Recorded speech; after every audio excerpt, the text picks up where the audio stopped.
Political economy of environmental problems in developing countries, implications for international development assistance efforts. Ajay Pradhan. It's policy, stupid. When we consider the hundreds of millions of dollars spent on foreign aid and third world development over the last several decades in conjunction with the claims that the world's poor are becoming poorer and increasing in number, it would seem that a rigorous stocktaking and evaluation is in order.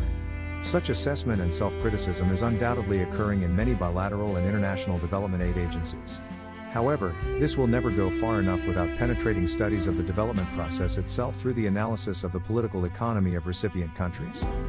The international aid operations have spawned vast bureaucracies, aimed at reducing the gap between the have and have-not countries and improving the lot of the world's poor and underprivileged. Those operations have, in many instances, implanted or enlarged local privilege and affluence, separated large numbers of poor people from access to natural resources and, directly or indirectly, damaged the local environments.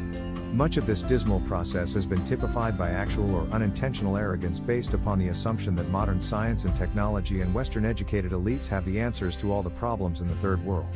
In Nepal, for example, the great number of virtually competing foreign aid projects has placed the central government in the cleft stick of inability to control its own policy development. There exists a tendency on the part of bilateral and international development aid agencies to see the temporary provisions of technical experts, dissemination of knowledge, and the training of third world technicians as sufficient responses to serious environmental degradation in the developing countries. The importance of disseminating knowledge and assisting the third world countries to overcome lack of skilled labor is great. However, ignorance and poor technical training are not the only things at fault. Political and economic constraints may be important impediments to preservation of environmental quality even though there are enough skilled workers. Environmental problems in many third world countries are often the manifestations of bad political and economic policies. Development aid agencies must not ignore this fact in administering funds to help developing countries deal with the problems. This essay critically examines the political economy of environmental problems in developing countries, and its implications for international development aid efforts. Development aid at what price? Evolutionary changes are underway in the focus of international development assistance organizations. Because of these changes and the efforts of international conservation movement, bilateral and multilateral development aid programs in the environmental and natural resources sector have expanded greatly in recent years. An increasing number of environmental management pilot projects have been implemented and some have even shown signs of success in helping people design local watershed management techniques, village woodlots, and soil conservation systems.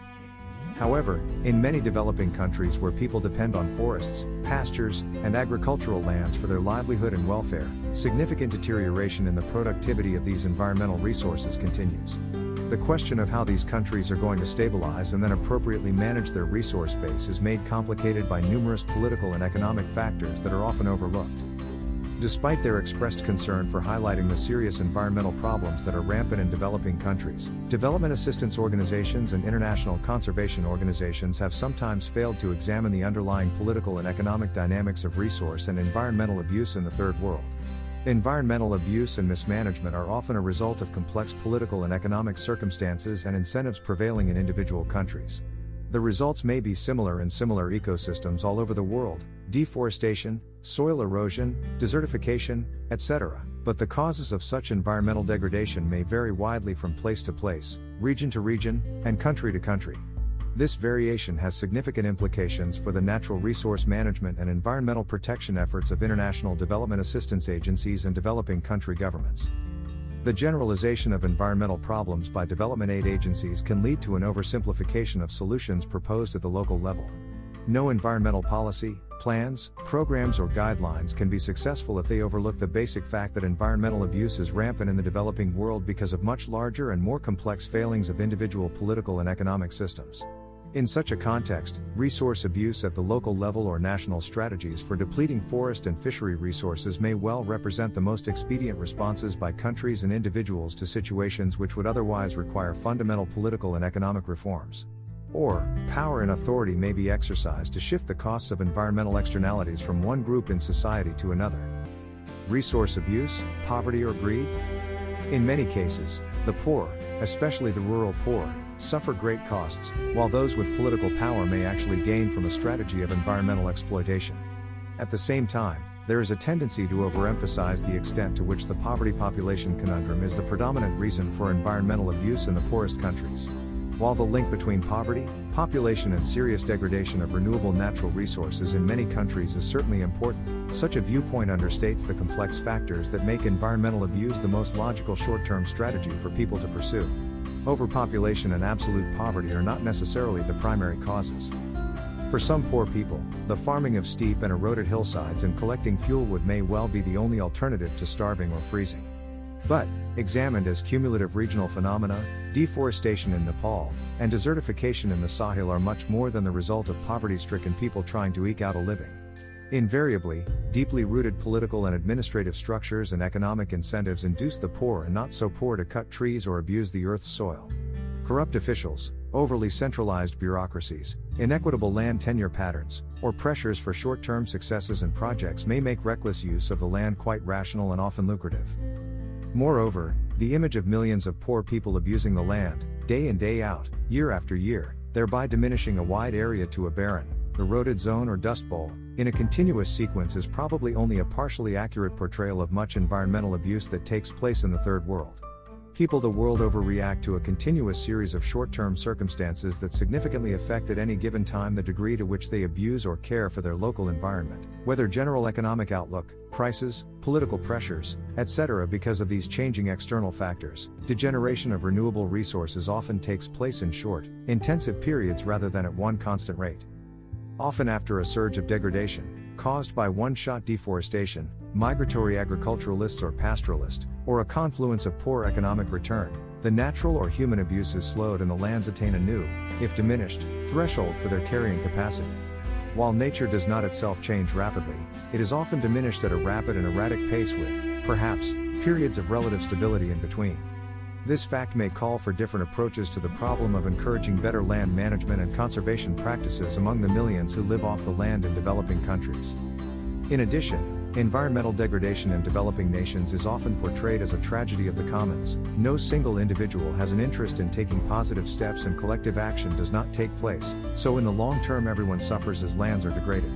This is the way how international community has viewed the desertification problem in the countries in several African nations.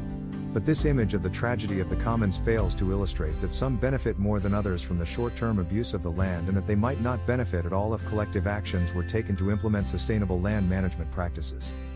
Therefore, from a social sciences perspective, there is still a need to delineate more clearly, a. the diverse causes of resource and environmental degradation in the third world countries, b. why human pursuits lead to degradation of some ecosystems and enhancement of others, and c. how a strategy of environmental exploitation, whether implicit or explicit, may be quite integral for various nations, groups, or individuals pursuing disparate goals under a wide variety of political and economic circumstances. Therefore, it is important to examine these concerns, and see how manipulation of political power by certain groups, lack of personal and territorial security, numerous economic incentives and disincentives, and the development planning and administration process itself often motivate environmental abuse even when the adverse consequences are obvious. This, of course, raises the question of whether development planners and development assistance agencies should try to treat the symptom or the cause. Political influence. Natural resources are finite and scarce everywhere. There is not enough for everyone to enjoy unlimited benefits from these resources. Consequently, governments have to allocate access to scarce resources through various means. The government could either do this by setting out priorities for the use of resources or by ensuring the protection of the property rights of institutions and individuals who have already secured access not available to everyone. Besides their finiteness and scarcities, natural resources can be limited in their ability to contribute to the economic welfare of different groups when access to those resources is restricted. But differential access to basic natural resources in one place also can contribute to environmental degradation in other places. Within specified geographical areas, access to land for agriculture and other land uses is rarely equally distributed among the inhabitants. Groups and individuals with privileged positions within the state, or whose group access is protected by the government through the assignment of appropriate property rights, usually possess the most fertile lands, the best forests, and the rights to scarce water. In many instances, the monopolization of lucrative resources by few rich people leaves many poor people dependent on land, which is marginal and ill-endowed with natural resources. The carrying capacity of such marginal lands is easily exceeded when large numbers of people have no other means of securing a living except to work the land around them. Therefore, environmental degradation in many areas is an outcome of lopsided distribution of land, water, and other natural resources. The mountainous and hilly areas of Nepal are an example of marginal areas subject to intensive and often destructive use by poor people who do not have access to limited lands in flatter, more fertile terrain of the plains, the southern food-growing belt. A large percentage of the area under cultivation in mountainous and hilly areas is susceptible to soil erosion. People who of necessity toil in the marginal areas generally cannot lay claim to other resources to help improve their lands. They are remote from key urban centers, they participate only marginally in politics, they are amongst the poorest and least educated, and they have relatively low social status. As a result, large development projects or financing available from governments and external aid programs also tend to be focused in other areas. Territorial insecurity. Lack of well-defined property rights over lands often gives rise to a sense of insecurity. Security from usurpation is a fundamental requisite for long-term land stewardship. Unless people feel that the proceeds of investments to protect and improve future land productivity will accrue to them, they will not make an effort to protect the land. This security is lacking in many parts of the developing world. For example, in the late 1960s in Nepal, the government's decision to nationalize all forests in the country led to a rapid conversion of forest lands to farmlands, as forest landowners were rational enough to protect their lands from being usurped by the state by converting forest lands to agricultural lands. The result was a rapid and large-scale deforestation throughout the country. Until the late 1970s, the government assumed that placing forests under the control of the Forest Department would ensure proper use. The result was just the opposite. More recently, the policy has gradually shifted and the current approach is to devolve control of forests to local community, reinstitutionalizing the common property resource management system in the forestry sector. For poor people living in subsistence level, security is, however, not simply the freedom from expropriation of property. Poor people who work the land will not or cannot make investments to maintain long-term productivity if this entails too much sacrifice from present consumption. Another potential cause of environmental degradation is the constant insecurity of land tenure that many poor people throughout the world must endure. In both rural and urban areas, people are reluctant to take steps to protect or improve the land around them if they do not have some reasonable assurance that they will be permitted to continue occupying that land. Degradation of the local environment may also be encouraged when governments exercise political power to force people to move from one place to another. When governments try to dictate where people settle, one consequence can be a failure by those so coerced to care for their adopted environment. Role of governments. In many instances, governments are directly responsible for environmental deterioration. Often governments simply do not have capability and the will to check the undesirable trends. In many cases, governments simply lack financial resources and commitment to provide for adequate protection of natural resources from abuse. Faced with immediate economic constraints, governments are often easily attracted by short-term solutions to environmental problems. Such short-term solutions may very well be popular among the often ignorant rural people. For the governments, permitting unlawful abuse of natural resources may be far easier than providing alternatives for people in need or implementing political and economic reforms that might reduce the pressures that lead to abuse. Sometimes long-term environmental rehabilitation programs do not succeed because governments do not afford adequate protection or seek people's participation. In Nepal, reforestation programs have been plagued by administrative problems and the inability of the government to police reforested areas, as well as the lack of people's participation. This problem of cutting down trees will persist as long as people have no alternate sources of fuel to cook food and heat their homes in winter. In some cases, local groups strongly protest or simply ignore government efforts to institute conservation policies because this would amount to a forced reduction of present levels of income. And in many other cases, corrupt government officials and political leaders abuse their authority and exploit resources for personal gains. Those who are responsible for implementing regulations are themselves engaged in unlawful activities. Such actions by powerful and rich individuals often encourage general people to squander the resources further. The way forward. The failure to manage natural resources and to contain the most serious forms of environmental degradation is quite often symptoms of broader problems. Any attempt to design strategies to reduce environmental abuse in developing countries must begin with an understanding of how intricately the various forms of resource and environmental mismanagement are interwoven into the fabric of individual political economic systems. This fact must be accommodated by international development aid agencies in their effort to help the developing nations around the world in managing their environmental resources. The development aid agencies must take into consideration all key aspects of political economy relating to natural resources of a country if they really want to be helpful in the sound management of natural resources. They should try to help people in developing countries to overcome resource and environmental problems in a way that is not foreign to the local people. The stakes in devising better approaches are quite large.